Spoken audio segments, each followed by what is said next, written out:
شب برات 5 لوگوں کی بخشش نہیں ہوگی۔ یہ چاہے جتنی عبادتیں کر لیں، جتنی نمازیں پڑھ لیں، پوری رات پیشانی مٹی میں رگڑتے رہیں، پھر بھی ان کا رونا قبول نہیں ہوگا۔ کیوں؟ اس لیے کہ یہ لوگ 5 گناہ بڑے شوق سے کرتے ہیں اور ان گناہوں سے توبہ بھی نہیں کرتے۔ یہ بات سن کر بھی اگر دل نہ کانپے تو سمجھ لو دل پر پردہ پڑ چکا ہے۔ شب برات اللہ کے حضور رونا تب قبول ہوتا ہے جب انسان اپنے گناہوں کو گناہ مان لے۔ شب برات اللہ کے حضور گرنا تب قبول ہوتا ہے جب انسان اپنی خطاؤں کو خطائیں مان لے، اپنے گناہوں کو گناہ مان لے۔ مگر جو شخص گناہ کو عادت بنا لے، اسے چھوڑنے کا خیال تک نہ کرے، گناہ کو چھوڑنے کا خیال تک نہ کرے، وہ چاہے جتنا رو لے، جتنا گڑ گڑا لے، اس کا رونا صرف آواز رہ جاتا ہے، اس کا رونا فریاد نہیں بنتا۔ کیونکہ اللہ کو وہ آنسو بہت پسند ہیں جن کے پیچھے توبہ ہو۔ اللہ کو وہ سجدے بہت محبوب ہیں جس کے بعد گناہوں سے نفرت ہونے لگے۔ اللہ کو وہ سجدے بہت زیادہ محبوب ہیں۔ میرے بھائیو، اصل خوف یہ نہیں کہ اس رات 5 لوگوں کی بخشش نہیں ہوگی، اصل خوف یہ ہے کہ کہیں ہم انہی 5 لوگوں میں شامل تو نہیں، ہم انہی 5 لوگوں میں کہیں شامل تو نہیں جو روتے بہت ہیں مگر ان کا رونا قبول نہیں ہوتا، مانگتے بہت ہیں مگر ان کا مانگنا ٹھکرا دیا جاتا ہے۔ میرے محترم بھائیو، شب برات کی فضیلت اس قدر گہری ہے کہ اگر انسان ایک لمحے بھی اس پر غور کر لے تو دل خود بخود جھک جاتا ہے، کیونکہ یہ وہ رات ہے جس میں اللہ تعالیٰ اپنے بندوں کی طرف خاص رحمت کے ساتھ متوجہ ہوتا ہے۔ اللہ کا فرمان ہے کہ وہ اپنے بندوں کے حال جانتا ہے، ان کے دلوں کے بھید دیکھتا ہے، ان کی نیتوں کو پرکھتا ہے۔ اللہ تعالیٰ اپنے بندوں کی نیتوں کو پرکھتا ہے، اور جس کے دل میں سچائی ہو اس کے لیے معافی کے دروازے کھول دیتا ہے۔ اس رات اللہ تعالیٰ اپنی رحمت کو عام فرما دیتا ہے، آسمان سے زمین تک مغفرت کا اعلان ہوتا ہے، اور بے شمار گنہگار صرف ایک سچی ندامت پر معاف کر دیے جاتے ہیں، بے شمار گنہگار ایک آنسو پر معاف کر دیے جاتے ہیں۔ اس رات آنسوؤں کی آواز نہیں سنی جاتی بلکہ دل کے ٹوٹنے کی گواہی لی جاتی ہے۔ یہ وہ رات ہے جس میں اللہ تعالیٰ بندے سے یہ نہیں پوچھتا کہ تو نے کتنا پڑھا، کتنی عبادت کی، بلکہ یہ پوچھتا ہے کہ تو کتنا بدلا، تیرے اندر انقلاب کتنا آیا، پچھلے گناہوں سے توبہ کی یا نہیں کی، آئندہ گناہ کرے گا یا نہیں کرے گا۔ شب برات اصل میں عبادت کی رات نہیں، یہ حساب کی رات ہے۔ قسم خدا کی یہ کوئی خاص عبادت کی رات نہیں، یہ حساب کی رات ہے، جہاں گناہ گنے جاتے ہیں، نیت تولی جاتی ہے۔ اس لیے اس رات خاموشی بولتی ہے اور شور بے معانی ہو جاتا ہے۔ میرے محترم بھائیو، ساتھ ہی ساتھ میں اگر میں پچھلے گزرے ہوئے نبیوں اور رسولوں کا ذکر کروں تو ایک عجیب حقیقت سامنے آتی ہے، ایک عجیب حقیقت سامنے آتی ہے کہ ان سب کی زندگیاں ہمیں یہی سکھاتی ہیں کہ اللہ کے قریب وہی پہنچا جاتا ہے جو دن رات روتا ہے، اللہ کے قریب وہی پہنچتا ہے جس کا سر اللہ کے حضور جھک جاتا ہے۔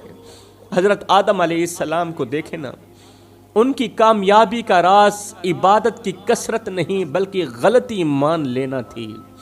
ہم تو گناہ کرتے ہیں پھر گناہ پر ڈٹ جاتے ہیں، پھر اس کو سچا ثابت کرنے کی بھرپور کوشش کرتے ہیں کہ ہم نے اچھا کیا، ٹھیک کیا۔ حضرت نوح علیہ السلام کی نجات کا سبب کشتی نہیں تھی بلکہ صبر تھا، کیونکہ اللہ تعالیٰ صبر کرنے والوں کے ساتھ ہوتا ہے۔ حضرت ابراہیم علیہ السلام کو آگ سے عبادت نے نہیں بچایا بلکہ دل کی توحید نے بچایا، عبادت نے نہیں بچایا تھا۔ وہ صرف اللہ کو مانتے تھے، اللہ پر یقین رکھتے تھے، اس یقین نے حضرت سیدنا ابراہیم علیہ السلام کو آگ سے بچا لیا۔ حضرت یوسف علیہ السلام کو تخت عبادت سے نہیں ملا بلکہ اپنے کردار سے ملا۔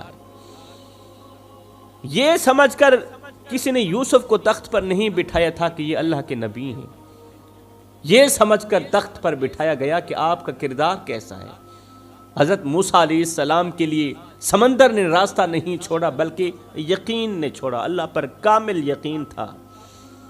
حضرت ایوب علیہ السلام کی آزمائش عبادت سے نہیں ٹلی بلکہ صبر سے ٹلی۔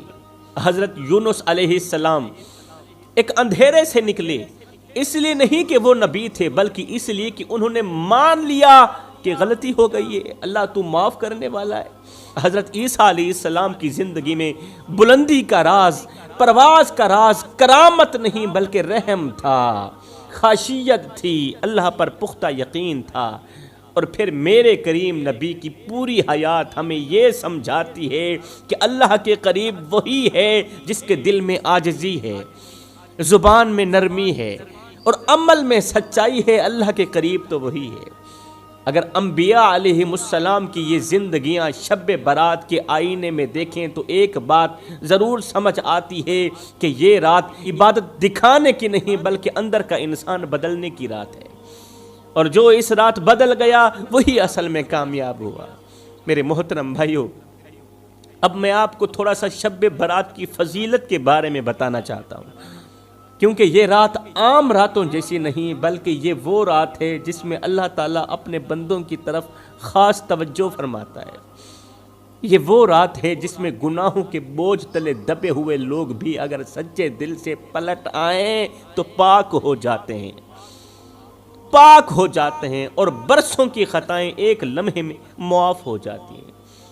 میرے کریم نبی نے اس رات کی عظمت بیان کرتے ہوئے امت کو متوجہ کیا کہ یہ رات صرف جاگنے کی نہیں بلکہ یہ رات اللہ کی طرف لوٹ آنے کی رات ہے، توبہ کرنے کی رات ہے۔ اس لیے میرے کریم نبی نے اس رات زیادہ خاموشی اختیار کی، زیادہ استغفار کیا اور اپنی امت کے لیے دل سے دعا کی۔ آپ اس رات یہ نہیں دیکھتے تھے کہ کس نے کتنا پڑھا بلکہ یہ دیکھتے تھے کہ کون واقعی حقیقت میں بدلا۔ لہٰذا ہمیں بھی اس رات کو صرف عبادت کی گنتی میں نہیں گزارنا چاہیے بلکہ دل کی اصلاح میں گزارنا چاہیے۔ ہمیں شب برات کو صرف عبادت کی گنتی میں نہیں گزارنا چاہیے بلکہ دل کی اصلاح میں گزارنا چاہیے۔ اپنی زبان کو نرم کریں، دل سے کینہ نکالیں، جن کا حق دبایا وہ واپس کریں، اور اللہ کے سامنے یہ وعدہ کریں کہ اب ہم گناہ کو شوق نہیں بنائیں گے۔ اگر ہم نے اس رات اپنے اندر کا انسان ٹھیک کر لیا تو شب برات ہمارے لیے نجات کی رات بن جائے گی، اور اگر ہم نے صرف رسم ہی نبھائی تو ڈر ہے کہ یہ عظیم رات بھی ہمارے حق میں گواہ نہ بن جائے۔ شب برات یہ وہی رات ہے جس میں اللہ تعالیٰ کی طرف سے فیصلے کیے جاتے ہیں، آنے والے پورے سال کے لیے فیصلے کیے جاتے ہیں۔ کس کو صحت ملے گی، کس پر آزمائش آئے گی، کس کے رزق میں وسعت ہوگی اور کس کے رزق میں تنگی آئے گی، کس کی زندگی میں سکون آئے گا اور کس کے حصے میں بے چینی آئے گی، یہ سب اسی رات طے کیا جاتا ہے۔ یہ وہ رات ہے جس میں انسان کی تقدیر لکھی نہیں جاتی بلکہ دہرائی جاتی ہے، یعنی جو بندہ جیسا رہا، جو نیت لے کر جیا، جو گناہ پر اڑا رہا، جو توبہ کی طرف جھکا، اس کے مطابق اس کے فیصلے مضبوط کر دیے جاتے ہیں۔ اس رات اللہ بندے کی پیشانی نہیں دیکھتا بلکہ دل کا رخ دیکھتا ہے، آنسوں کی مقدار نہیں دیکھتا بلکہ ندامت کی سچائی دیکھتا ہے۔ جو اس رات اللہ کے سامنے جھک کر یہ مان لے کہ میں غلط ہوں، میں بدلنا چاہتا ہوں، اس کے لیے فیصلے آسان ہو جاتے ہیں، اور جو ضد پر اڑا رہے اس کے لیے یہی رات حجت بن جاتی ہے۔ اس لیے شب برات کو تقدیر بدلنے کی رات کہا جاتا ہے، مگر صرف اس کے لیے جو خود کو بدلنے پر آمادہ ہو، توبہ کرنے پر آمادہ ہو، ورنہ یہ رات بھی گزر جاتی ہے اور انسان وہیں کا وہیں رہ جاتا ہے۔ یہ رات بھی دوسری راتوں کی طرح گزر جاتی ہے مگر انسان وہیں کا وہیں رہ جاتا ہے۔ یہ وہ بابرکت رات ہے جس میں اللہ تعالیٰ خود پہلے آسمان پر تشریف لا کر آواز دیتا ہے کوئی بخشش طلب کرنے والا، میں اسے بخش دوں۔ ہے کوئی معافی مانگنے والا کہ میں اسے معاف کر دوں؟ غفلت کی نیند میں سو جانے والوں، دنیا کے کاموں میں کھو جانے والوں، اپنے رب کو بھول جانے والوں، سن لو، کان کھول کر سن لو، تم اپنے رب کو بھول گئے ہو مگر تمہارا رب تمہیں نہیں بھولا۔ وہ رب جسے تم دن میں ایک بار بھی یاد نہیں کرتے، وہ رب رات کی تنہائی میں تمہیں پکار کر کہہ رہا ہوتا ہے اور آواز دیتا ہے پہلے آسمان پر آ کر، ہے کوئی مجھ سے رزق مانگنے والا، میں اسے ایسا عطا کر دوں کہ بڑے بڑے بادشاہ اس پر رشک کرنے لگے۔ ہے کوئی ٹوٹا ہوا دل لے کر آنے والا کہ میں اسے جوڑ دوں، ہے کوئی پریشان حال کہ میں اس کی پریشانی کو دور کر دوں، ہے کوئی گناہوں کے بوجھ تلے دبا ہوا کہ میں اس کا بوجھ ہلکا کر دوں۔ یہ وہ رات ہے جس میں رب بندے کی طرف قدم بڑھاتا ہے، خود رب بندے کی طرف قدم بڑھاتا ہے۔ شرط یہ نہیں کہ بندہ کتنا گنہگار ہے، شرط یہ ہے کہ بندہ کتنا سچا ہے۔ اس رات اللہ دکھاوے کے آنسو نہیں دیکھتا، وہ دل کی گہرائی میں چھپی ہوئی آہ کو سنتا ہے، آہ کو دیکھتا ہے۔ یہ وہ گھڑی ہے جس میں بندہ اگر سچ مچ اپنے رب کی طرف لوٹ آئے تو ماضی کے گناہ بھی مستقبل کے لیے رحمت بن جاتے ہیں۔ شب برات 5 لوگوں کی بخشش نہیں ہوگی، 5 لوگوں کی بخشش نہیں ہوگی، یہ چاہے جتنی عبادتیں کر لیں، جتنے روزے رکھ لیں، جتنی نمازیں پڑھ لیں، پوری رات پیشانی مٹی میں رگڑتے رہیں، پھر بھی ان کا رونا قبول نہیں ہوگا۔ یہاں تک کہ میرے کریم نبی نے فرمایا، صحابہ میں قیامت کے دن ہر ایک گنہگار کی سفارش کروں گا مگر ان 5 گنہگاروں کی سفارش نہیں کروں گا۔ سفارش کرنا تو رہی دور کی بات، محمد ان کی طرف دیکھنا بھی گوارا نہیں کرے گا۔ میرے بھائیوں، قسم خدا کی آج بھی ہم سب اسی ایک امید پر جی رہے ہیں کہ قیامت کے دن وہ ہستی ہماری طرف بس ایک نظر دوڑائے گی، ایک نظر ہم پر ڈال دے گی اور ہم غریبوں کا، ہم گنہگاروں کا کام بن جائے گا۔ کریم نبی کی نظر پڑتے ہی ہماری خطائیں دھل جائیں گی، ہمارے دل ہلکے ہو جائیں گے۔ مگر میرے بھائیوں، کبھی سوچا ہے اگر اس دن وہ ہستی ہمارا گناہوں میں ڈوبا ہوا چہرہ دیکھنا گوارا ہی نہ کرے، بتاؤ تو صحیح اس دن ہم کہاں جائیں گے؟ اگر وہ ہمارا گناہوں میں ڈوبا ہوا چہرہ، خطاؤں میں ڈوبا ہوا گندا چہرہ دیکھنا گوارا ہی نہ کرے، بتاؤ تو صحیح ہم کہاں جائیں گے؟ میرے بھائیوں، مسئلہ یہ نہیں کہ ہم گنہگار ہیں، مسئلہ یہ ہے کہ ہم گناہ پر فخر کرتے ہیں۔ ہم چھپ کر گناہ کرنے کے بعد اس گناہ کی لذت کے بارے میں لوگوں کو بتاتے ہیں جیسے ہم نے کوئی بہت بڑا کارنامہ سر انجام دے دیا۔ مسئلہ یہ نہیں کہ ہم پھسل جاتے ہیں، مسئلہ یہ ہے کہ ہم پھسلنے کے بعد شرمندہ نہیں ہوتے۔ مسئلہ یہ نہیں کہ ہم سے غلطی ہو جاتی ہے، مسئلہ یہ ہے کہ ہم غلطی کو بھی درست ثابت کرنے کی بھرپور کوشش کرتے ہیں۔ ہم گناہ بھی کرتے ہیں اور پھر اس کے لیے دلیلیں بھی گھڑتے ہیں۔ ہم ضمیر کی خلش کو ہنسی میں اڑا دیتے ہیں۔ یہی وہ مقام ہے جہاں انسان رحمت سے دور ہونا شروع ہو جاتا ہے، کیونکہ اللہ کو گنہگار بندہ برا نہیں لگتا، اللہ کو بدکار بندہ برا نہیں لگتا، اللہ کو وہ بندہ برا لگتا ہے جو گناہ کے بعد بھی بے پرواہ رہے۔ اللہ کو وہ بندہ برا لگتا ہے جو گناہ کرنے کے بعد بھی گناہ سے توبہ نہ کرے۔ میرے بھائیوں، اگر دل میں ندامت ابھی بھی باقی ہے تو راستہ ابھی بھی بند نہیں ہوا، راستہ آج بھی کھلا ہے۔ اللہ فرماتا ہے، اے میرے بندے، تو لوگوں کے لیے تو وقت نکالتا ہے، کبھی کبھار میں رب کے لیے بھی وقت نکال لیا کر۔ تو لوگوں کے آگے تو ہاتھ پھیلاتا ہے، کبھی کبھار میں رب کے آگے بھی ہاتھ پھیلا لیا کر۔ میرے بندے، تو کرتا وہ ہے جو تو چاہتا ہے، پر ہوتا وہ ہے جو میں رب چاہتا ہوں۔ اے میرے بندے، تو وہ کر جو میں چاہتا ہوں، پھر ہوگا وہی جو تو چاہتا ہے۔ جس ہستی کی ایک نظر نجات کا دروازہ کھول دیتی ہے، وہی ہستی فرما رہی ہے، صحابہ قیامت کے دن ہر ایک گنہگار کی سفارش کروں گا مگر 5 لوگوں کی سفارش نہیں کروں گا۔ سفارش کرنا تو رہی دور کی بات، محمد ان کی طرف دیکھنا بھی گوارا نہیں کرے گا۔ صحابہ کرام نے عرض کی یا رسول اللہ سنیا وہ کون سے لوگ ہیں جن کی آپ قیامت کے دن سفارش نہیں کریں گے؟ تو میرے کریم نبی نے فرمایا پہلا وہ شخص جو ساری زندگی شراب پیتا رہا اور پھر شراب پیتے پیتے بغیر توبہ کے مر گیا۔ صحابہ گواہ رہنا کل قیامت کے دن محمد اس کی سفارش نہیں کرے گا۔ میرے بھائیو ایک لمحے کے لیے غور کرو، یہ گناہ صرف پیالے تک محدود نہیں رہتا، یہ آہستہ آہستہ انسان کی غیرت، حیا اور عقل سب چھین لیتا ہے، انسان کی عزت بھی چھین لیتا ہے، روند دیتا ہے، انسان کی غیرت بھی روند دیتا ہے۔ شرابی کے بچے باپ کے ہوتے ہوئے بھی یتیموں کی سی زندگی گزار رہے ہوتے ہیں۔ ارے اس بیٹی کا کیا قصور جس کے لیے لوگ رشتہ مانگنے نہیں آتے؟ اگر کوئی آ بھی جائے تو صاف صاف کہہ دیتا ہے کہ بھائی ہم اس لڑکی کو قبول نہیں کریں گے کیونکہ اس کا باپ شراب پیتا ہے۔ آئے چاند جیسی خوبصورت بیٹی کی زندگی کو باپ کے نشے نے تباہ کر دیا۔ میرے بھائی کوئی حافظ کی ماں کہلاتی ہے، کوئی قاری کی ماں، کوئی حاجی کی ماں، کوئی غازی کی ماں۔ یہ بتا کہ تیری ماں کس کی ماں ہے؟ اور کہیں وہ شرابی کی ماں تو نہیں، کہیں وہ نشئی کی ماں تو نہیں، کہیں وہ بے نمازی کی ماں تو نہیں۔ اگر آج وہ شرابی کی ماں کہلائی جا رہی ہے تو تیری وجہ سے کہلائی جا رہی ہے۔ یہ نام اس نے خود نہیں چنا، یہ نام تو نے اسے دیا۔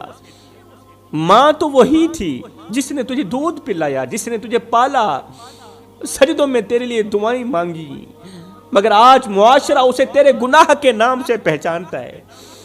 آج معاشرہ اسے تیری شراب کے نام سے پہچانتا ہے کہ یہ شرابی کی ماں ہے۔ سوچ جب لوگ تیرے نام کے ساتھ تیری ماں کو یاد کرتے ہوں گے تو ماں کے دل پر کیا گزرتی ہوگی؟ جب کوئی تیری ماں کی طرف اشارہ کرتے ہوئے کہتا ہوگا کہ یہ شرابی کی ماں ہے، بتا تو صحیح اس وقت ماں کے دل پر کیا گزرتی ہوگی؟